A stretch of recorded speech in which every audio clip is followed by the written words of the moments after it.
Hey everybody and what's up students, welcome back to the channel of Team Munshi, this side सरसगिरी। और आज हम start करने वाले हैं क्लास 12 मैक्रो इकोनॉमिक्स का एक और बहुत ही इंपॉर्टेंट चैप्टर जिसका नाम है मनी एंड बैंकिंग। तो इस चैप्टर को मैंने दो वीडियो में या दो पार्ट्स में कवर करा है। सबसे पहले है मनी, जो हम पर्टिकुलर वीडियो जो आज आपने चला रखे है इसमें मनी के बारे में पढ़ेंगे, और बैंकिंग हम अगले वीडियो में पढ़ेंगे। So without any delay let's start a video. तो मनी वाले टॉपिक में सबसे पहला टॉपिक जो है वो हमारा है बार्टर सिस्टम। तो बार्टर सिस्टम मतलब किसी सामान के बदले दूसरे सामान को क्या करना, एक्सचेंज करना, बार्टर सिस्टम कहलाता है। As shown in the figure, यहाँ पे को क्या हो रहा है, बनाना के बदले बुक्स एक्सचेंज हो रही है, चिकन के बदले ब्रेड एक्सचेंज हो रही है। लेकिन एक और यहाँ पे को बहुत इंपॉर्टेंट चीज हो रही है कि मनी का यूज ये कर ही नहीं रहे हैं। So barter system means exchange of commodity against another commodity without the use of money. और अगर इसको और सिंपलर टर्म्स में जाने, barter exchange refers to exchange of goods for goods, मतलब एक सामान का दूसरे सामान से एक्सचेंज करना ही बार्टर सिस्टम कहलाता है। अब यहाँ पे कोई एक इकोनॉमी भी होती है, बहुत से नेशंस ऐसे होते हैं जो क्या करते हैं, पैसा यूज नहीं करते हैं। अभी तो ऐसी कोई इकोनॉमी एग्जिस्ट नहीं करती है, पर पहले करती थी, जहां पे को क्या करते थे, वो मनी बिल्कुल यूज नहीं करते थे, लेकिन सामान को एक्सचेंज करते थे। लाइक अगर कोई ब्रेड है उसको बनाना से एक्सचेंज कर देंगे, बुक है उसको लैपटॉप से एक्सचेंज कर देंगे, या एक्सेट्रा थिंग्स। तो अगर कोई इकोनॉमी, कोई नेशन इस सिस्टम को फॉलो करता है, जिसे हम बार्टर सिस्टम कहते हैं, तो उस इकोनॉमी को हम C2C इकोनॉमी कहेंगे, जिसका मतलब commodity to commodity economy. So moving on to the next topic which is about problems of barter system. अब यार बार्टर सिस्टम इतना अच्छा चल ही रहा था बिना मनी के यूज के, तो मनी आई कैसे एग्जिस्टेंस में? तो ऐसा नहीं है, बार्टर सिस्टम की भी बहुत सी प्रॉब्लम्स थी जिनको हम इस स्लाइड में डिस्कस करेंगे। सबसे पहली प्रॉब्लम थी lack of double coincidence of funds. मतलब जो लोग होंगे वो अपना सामान तभी एक्सचेंज करेंगे जब उनको अगेंस्ट में, मतलब उस सामान के अगेंस्ट में उनका मन पसंदीदा सामान या जिस सामान की जरूरत है वो मिले। फॉर एग्जाम्पल, कोई आदमी है जिसको चाहिए है गेहूं लेकिन उसके पास है राइस, और कोई आदमी है जिसके पास है चावल लेकिन उसको चाहिए है बाजरा। तो यह आदमी के पास क्या है, गेहूं, तो ये एक्सचेंज उसी से करेगा जिसके पास राइस होंगे, लेकिन वो एक्सचेंज भी किससे करेगा, गेहूं से। मतलब वो राइस लेगा और गेहूं को देगा। लेकिन इस आदमी के पास भले ही चावल है लेकिन इसको चाहिए बाजरा, तो ये क्या करेगा, इस आदमी से बार्टर सिस्टम नहीं कर पाएगा, जिसे हम कहते हैं lack of double coincidence of funds. मतलब एक आदमी दूसरे आदमी से तभी एक्सचेंज करेगा गुड्स जब दोनों के पास वो चीजें हो जो एक दूसरे को एक्सचेंज में चाहिए। लेकिन ऐसे जो कोइंसिडेंट्स होते हैं बहुत रेयर होते हैं, इसलिए जो बार्टर सिस्टम है वो यहाँ फेल कर जाते हैं। Next point is no scheme of deferred payment. कुछ ऐसी पेमेंट होती है जो हम फ्यूचर में करते हैं। लाइक अगर हमने कोई सामान क्रेडिट पे खरीदा, उधार पे खरीदे, तो हम दुकान वाले से कह देंगे अरे भैया कल आके दे देंगे पैसे, या एक हफ्ते बाद आके दे देंगे पैसे, तो उसे ही हम डेफर्ड पेमेंट कहेंगे, जो पेमेंट हम फ्यूचर में करने वाले हो। लेकिन बार्टर सिस्टम में ऐसा नहीं कर सकते भाई, क्योंकि एक आदमी को चाहिए गेहूं, एक आदमी को चाहिए चावल। इसके पास चावल है और गेहूं चाहिए, इसके पास गेहूं है चावल चाहिए। तो मान लो इसने तो एक्सचेंज कर लिया कि ले भाई मेरे गेहूं तू ले ले, चावल दे दे। अगला वाले आदमी ये नहीं कह सकता कि मैं तेरे को आज नहीं दे रहा हूं, मैं परसों दूंगा तेरे को ये सामान। अरे भाई आगे वाला भूखा मर जाएगा, बार्टर सिस्टम में नहीं चलता है ये। तो इसे ही हम no scheme of deferred payment कहेंगे, मतलब कोई फैसिलिटी ही नहीं है फ्यूचर में पेमेंट करने की। Third point is difficulty of storage. अब बहुत से ऐसे सामान होते हैं खाने पीने के जिनको तुम स्टोर करके नहीं रख सकते हो, खराब हो जाते हो जल्दी। लाइक गेहूं, चावल, पल्सेज हो, वो अगर तुम्हें बहुत लंबे समय तक स्टोर करो या तो उसमें कीड़े लग जाएंगे या वो खराब हो जाएंगे। तो इसमें क्या है, डिफिकल्टी ऑफ स्टोरेज भी है बार्टर सिस्टम में, एक बहुत बड़ा लिमिटेशन भी कह सकते हैं बार्टर सिस्टम का। Next one is no common measure of value. मतलब हम किसी सामान को मीजर नहीं कर सकते कि किस प्रपोर्शन में बांटे। लाइक 1 किलो चावल 1 किलो गेहूं है, ये तो चलो बांट सकते हैं कि तू मेरे को 1 किलो चावल दे दे और मैं तेरे को 1 किलो गेहूं दे देता हूँ। अब वहीं पे को हैन है, चलो एक मुर्गी है, मुर्गी का वजन है 500 ग्राम, तो 500 ग्राम चावल के बदले 500 ग्राम मुर्गी नहीं दे सकते हैं, मुर्गी महंगी बिक सकती है। या कोई घोड़े का बछड़ा है जिसका वेट है मान लो 40 किलो, तो 40 किलो चावल के बदले घोड़ा नहीं जाएगा, घोड़े की वैल्यू ज्यादा होगी। तो क्या एक कोई कॉमन मीजर ऑफ वैल्यू है ही नहीं कि किस प्रपोर्शन में हम एक्सचेंज करें सामान को। पॉइंट है हमारा lack of divisibility. Lack of divisibility मतलब एक आदमी है, मान लो एग्जाम्पल से समझते हैं, ठीक। एक आदमी है मान लो जिसके पास है एक घोड़ा, उसको चाहिए 1 किलो चावल, तो क्या वो 1 किलो चावल के बदले 1 किलो घोड़ा काट के दे सकते हैं उसे? नहीं, डिविजिबिलिटी नहीं होगी वो घोड़े की, मतलब उसको हम काट के डिवाइड नहीं कर सकते हैं 1 किलो चावल या 1 किलो गेहूं के बदले। तो उसे ही हम लैक ऑफ डिविजिबिलिटी कहेंगे, जो एक बहुत बड़ी प्रॉब्लम है किसकी, बार्टर सिस्टम की। Moving on to the next topic. अब यहाँ से हमें पता चलेगा मनी जो हमारी है एग्जिस्टेंस में आई क्यों। बार्टर सिस्टम की हमने प्रॉब्लम्स पढ़ी, double coincidence of funds, measure of value, deferred payment, storage और डिविजिबिलिटी। अगर हम ये देखें बार्टर सिस्टम में ये सब है, लेकिन अगर मनी से कंपेयर करें, मनी में डबल कोइंसिडेंस ऑफ फंड्स नहीं हो सकती है। मतलब अगर तुम्हें 10 रुपए की चॉकलेट चाहिए, तुम्हारे जेब में बस पैसा होना चाहिए। जरूरी नहीं है कि 10 ही रुपए हो, 100 रुपए भी हो सकते हैं, 2000 रुपए भी हो सकते हैं, 1000 रुपए भी हो सकते हैं। तुम जितने पैसे दोगे ना, छुट्टे पैसे दुकानदार तुम्हें वापस कर देगा मनी के फॉर्म में। तो मनी में ऐसी डबल कोइंसिडेंस ऑफ फंड कुछ नहीं होता है। तो यहाँ पे कोई क्या करती है, मनी विन कर जाती है as compare to barter system. Measure of value, मतलब ये बार्टर सिस्टम में देखें तो कोई कॉमन यूनिट नहीं है, ऐसा यूनिट नहीं है जिससे हम पता लगा पाए ये सामान किस प्रपोर्शन में बांटे या कितने रुपए का बांटे। रुपए तो थे ही नहीं, तो प्रपोर्शन ही कह सकते हैं यहाँ पे को। मनी में अगर हम देखें तो ऐसा कुछ नहीं है। मनी में अगर 10 रुपए की चॉकलेट है, 50 रुपए का कोई सामान है, 100 रुपए का कोई सामान है, तो हम पता लगा सकते हैं ना इसके लिए 10 रुपए देने होंगे, इसके लिए 50 रुपए देने होंगे। तो मनी क्या कर रही है यहाँ पे, वो एक मीजर ऑफ वैल्यू है, हम सामान को मेजर कर सकते हैं मनी के टर्म्स में। तो यहाँ भी मनी जीत जाती है। Next one is deferred payment. Deferred payment मतलब जो पेमेंट हम फ्यूचर में करते हैं। बार्टर सिस्टम में तो ऐसा कुछ है ही नहीं, आगे वाला आदमी क्या करेगा, भूखा मर जाएगा। लेकिन मनी की अगर बात करें, फ्यूचर पेमेंट कर सकते हैं। ये दुकान में गए, भैया भैया मेरे को 10 पेटी चॉकलेट चाहिए, भैया ने दे दी। अब तुम कहोगे इसके पैसे मैं परसों को देता हूँ, लिख लेना। तो भैया क्या करेंगे, ठीक है लिख लेता हूँ, परसों दे देना मेरे को पैसे। तो ये क्या हो गई, हमारी डेफर्ड पेमेंट हो गई। मनी में ये पॉसिबल है, तो यहाँ भी मनी विन कर जाती है। स्टोरेज की बात करें, बार्टर सिस्टम में सामान को स्टोर करके नहीं रख सकते, लेकिन मनी को तो कर सकते हैं ना। मनी को हम अपने घर के लॉकर में रख सकते हैं, बैंक में रख सकते हैं, या कहीं और इन्वेस्ट कर सकते हैं। तो मनी को क्या करा जा सकता है, स्टोर करा जा सकता है। यहाँ भी मनी विन कर गई।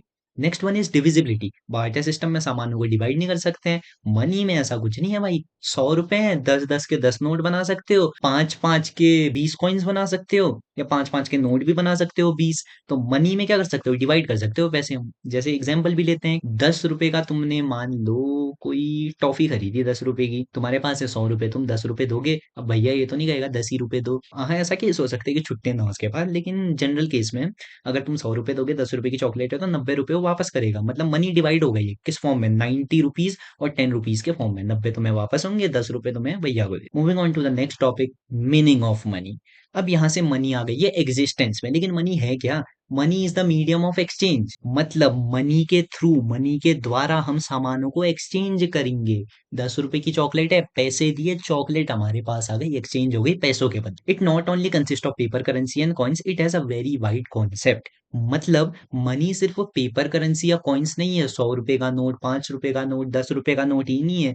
Money silver coins, gold coins, cheque, bank में जो पैसा है, डेबिट कार्ड, क्रेडिट कार्ड, ये सब इंक्लूड करती है। और अगला जो लाइन है उसमें भी यही लिख रखा है। मनी की क्लासिफिकेशन हम दो टाइप्स में हो रखी है। सबसे पहले है fiat money, next one is fiduciary money. So इसको हम जानते हैं नेक्स्ट स्लाइड में। So fiat money, fiat money को हम करेंसी भी कहते हैं, क्योंकि ये इंक्लूड करता है, ये कंसिस्ट करता है पेपर करेंसी और कॉइन्स। किसी भी एक नेशन की जो करेंसी है वो क्या कहेंगे हम, या तो उसके कॉइन्स है या पेपर है। लाइक 100 रुपए का नोट है इंडिया का, 20 रुपए का है, 50 रुपए का, 2000 जितने नोट हैं वो सब कलेक्ट कर लेंगे। कॉइन्स है 5 रुपए, 10 रुपए, 20 रुपए, इन सबको कलेक्ट कर लिया, तो हम क्या कहेंगे, ये है इंडिया की करेंसी। तो यही चीज यहाँ इंक्लूड होती है, तो इसे हम करेंसी कहते हैं फिएट मनी को। अब फिएट मनी के पास क्या होता है, लीगल टेंडर होता है। मतलब गवर्नमेंट एज अ लीगली इसको एंडोर्स करती है, लीगली एक्सेप्ट करती है कि इसको तुम मीडियम ऑफ एक्सचेंज की तरह यूज कर सकते हो इकोनॉमी में। मतलब इंडिया में अगर तुम डॉलर चलाओ नहीं चलेगा, हाँ बहुत से दुकानदार ले लेते हैं, लेकिन जो असली जो करेंसी है इंडिया में वो क्या है, रुपीज है, तो रुपीज चलेगी, क्योंकि वो गवर्नमेंट ने क्या कर रखा है, लीगली एक्सेप्ट कर रखा है as a medium of exchange. Number third point is paper currency has unlimited legal tender as it can be used for the payment of unlimited amount and vice versa for coins. मतलब paper currency से तुम unlimited amount तक की payment कर सकते हो। Like कोई 10 रुपए का सामान है, 10 रुपए तुम पेपर करेंसी से दे सकते हो। कोई 100 रुपए का सामान है, पेपर करेंसी दे सकते हो। 1 लाख का सामान है, पेपर करेंसी ही दोगे, मतलब नोट ही दोगे। 1 करोड़ का सामान है, तब भी नोट दोगे।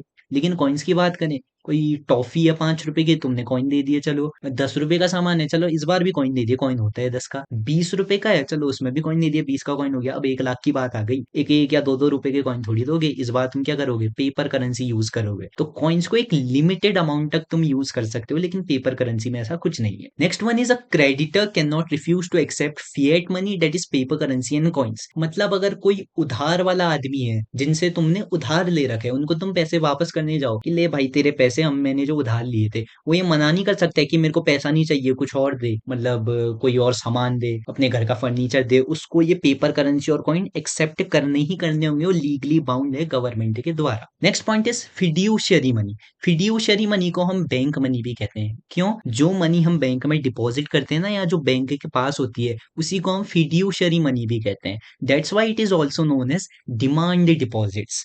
मतलब हम बैंक में जाके जब चेक में डिमांड दे देते हैं ना कि हमें 10,000 रुपए चाहिए बैंक से, बैंक तुरंत वो पैसे लाके तुम्हें दे देगी, लेकिन खाते में उतने पैसे होने भी चाहिए, हाँ, इसीलिए हम इसे डिमांड डिपॉजिट्स भी कहते हैं। Next, it is not declared as legal tender. अब लीगल टेंडर गवर्नमेंट ने इसे डिक्लेयर नहीं करा है कि तुम इसे मीडियम ऑफ एक्सचेंज की तरह खुला यूज कर सकते हो। मतलब अगर देखो, ऐसा भी हो सकता है कि जो तुम्हारा चेक है वो बाउंस कर जाए, तो गवर्नमेंट इसकी जिम्मेदारी नहीं लेती है, इसलिए गवर्नमेंट ने क्या कर रखा है, इसे लीगल टेंडर अनाउंस ही नहीं कर रखा है। जैसे क्रेडिटर, वही चीज है, क्रेडिटर रिफ्यूज कर सकता है इस चीज को अब एक्सेप्ट करने से। मान लो क्रेडिटर से तुमने लिए 10,000 रुपए उधार, अब तुम पैसे वापस करने गए चेक के थ्रू, क्रेडिटर्स ने कह दिया मेरे को चेक नहीं चाहिए, तुम जाके कंप्लेन नहीं कर सकते कि ये मना कर रहे हैं पैसे लेने से, गवर्नमेंट ने लीगल टेंडर दे रखा है इसे, ऐसा नहीं है भाई। तुम्हारा चेक बाउंस भी कर सकता है, गवर्नमेंट ने लीगल टेंडर भी नहीं दिया उसे, तो क्रेडिटर रिफ्यूज कर सकते हो पेमेंट के लिए। Next one is bank money, is also known as non legal tender money. अब जैसा बोला, गवर्नमेंट ने लीगल टेंडर दिया ही नहीं है तो इसको नॉन लीगल टेंडर मनी कहेंगे।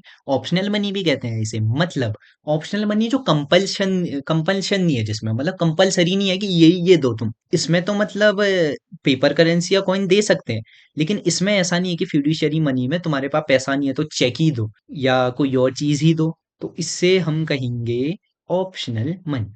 इसके एग्जांपल हैं चेक्स, बैंक नोट्स और भी बहुत चीजें। So moving on to the next topic, functions of money. Money के तीन फंक्शन है, primary function, secondary function and contingency function. तो जो फोरमोस्ट फंक्शन होते हैं, जो सबसे इंपॉर्टेंट फंक्शन होते हैं प्राइमरी फंक्शन के अंदर। Second one is secondary function. Secondary function मतलब ये काम तो करता ही करता है, इसके साथ भी ये काम करते हैं, तो उसे हम सेकेंडरी फंक्शन कहेंगे। तो प्राइमरी फंक्शन जानते हैं, मीडियम ऑफ एक्सचेंज। मतलब मनी का सबसे इंपॉर्टेंट फंक्शन है मीडियम ऑफ एक्सचेंज की तरह काम करता है भैया। मतलब मनी से हम कोई भी चीज एक्सचेंज कर सकते हैं, कोई एसेट हो, कोई प्रोडक्ट हो, कोई कमोडिटी हो, कोई भी गुड या सर्विस हो, तो उसको हम मीडियम ऑफ एक्सचेंज की तरह यूज कर सकते हैं। Second one is measure of value. हो, ये तो बहुत बढ़िया फीचर है मनी का। मतलब 10 रुपए की चॉकलेट है, तुम्हें पता है ना, तुम मीजर कर सकते हो 10 रुपए में है। कहीं अमेरिका जाओगे, वहां पता चलेगा वो $5 की चॉकलेट है, तुम मीजर कर पाओगे कि ये $5 की है। अब कोई और चीज है, जैसे कोई बिल्डिंग है 10 लाख रुपए की है, तुम मनी की टर्म्स में उससे क्या कर पा रहे हो, मीजर कर पा रहे हो कि वो 10 लाख रुपए की है, तो ये सेकंड फंक्शन है मीजर ऑफ वैल्यू। तो अब आते हैं सेकेंडरी फंक्शन में मनी के सेकेंडरी फंक्शन में सबसे पहले standard for deferred payments. Deferred payments मतलब जो पेमेंट हम फ्यूचर में करते हैं, तो मनी के द्वारा हम ये चीज कर सकते हैं। अब हम दुकान में गए, हमने कहा यार हम पैसे कल देंगे, अभी चाय पी लेते हैं 10-10 रुपए की। भैया से कहा भैया पैसे कल दे देना, भैया ने कहा ओके, तो डेफर्ड पेमेंट पॉसिबल है, बिल्कुल है। स्टोरेज ऑफ वैल्यू में आते हैं, मनी को स्टोर करके रख सकते हैं, ये चीजें हमने डिस्कस कर दी है बार्टर सिस्टम वर्सेस मनी वाली स्लाइड्स में। Next one is transfer of value. ये बहुत इंपॉर्टेंट टॉपिक है सेकेंडरी फंक्शन में। ट्रांसफर ऑफ वैल्यू में हम मनी के थ्रू कोई भी एसेट्स की वैल्यू ट्रांसफर कर सकते हैं किसी और बंदे के पास। मान लो किसी के पास मोनालिसा का राइट है, वो 10 करोड़ की बेच रहे हैं, तो मैं उसको वो 10 करोड़ रुपए दूंगा। मोनालिसा क्या हो गई, मेरी हो गई। मोनालिसा क्या है, एसेट। मैंने किसके बदले खरीदा हो, मनी के बदले, तो वैल्यू ट्रांसफर हो गई एसेट की मनी के through. Next one is contingency function. Contingency function में दो चीजें हैं, सबसे पहले लिक्विडिटी और गारंटर ऑफ सॉल्वेंसी। लिक्विडिटी मतलब चेंज इन द फॉर्म, तो मनी बहुत ज्यादा लिक्विड एसेट है किसी भी एसेट से अगर कंपेयर करें, क्योंकि मनी किसी भी चीज में कन्वर्ट हो सकती है, like gold coins, silver coins. मैंने अभी मोनालिसा की पेंटिंग खरीदी, सपनों में, असली में नहीं। मोनालिसा की पेंटिंग खरीदी, तो वो क्या हो गई, एसेट हो गई। मनी किस में कन्वर्ट हो गई, मोनालिसा की पेंटिंग में। गोल्ड कॉइन खरीदे, गोल्ड कॉइन की वैल्यू अब मनी के इक्वल हो गई है, तो मनी को हम किसी में भी चीज में कन्वर्ट कर सकते हैं। Next one is guarantor of solvency. मतलब सॉल्वेंट आदमी वो होता है जो अपने डेट को पे ऑफ कर पाए, और इंसॉल्वेंट आदमी वो होता है जो बिल्कुल बैंकरप्ट हो गया हो और अपने जो उधार करते हैं उनको पैसे वापस ना कर पाए। तो मनी ये चीज भी बताते हैं कि कोई आदमी सॉल्वेंट है या नहीं। अगर उस आदमी के पास पैसा होगा, मतलब वो अपनी डेट दे पाएगा, तो वो सॉल्वेंट होगा। उसके पास पैसा नहीं होगा, वो अपनी डेट नहीं दे पाएगा, इसका मतलब वो इनसॉल्वेंट होगा।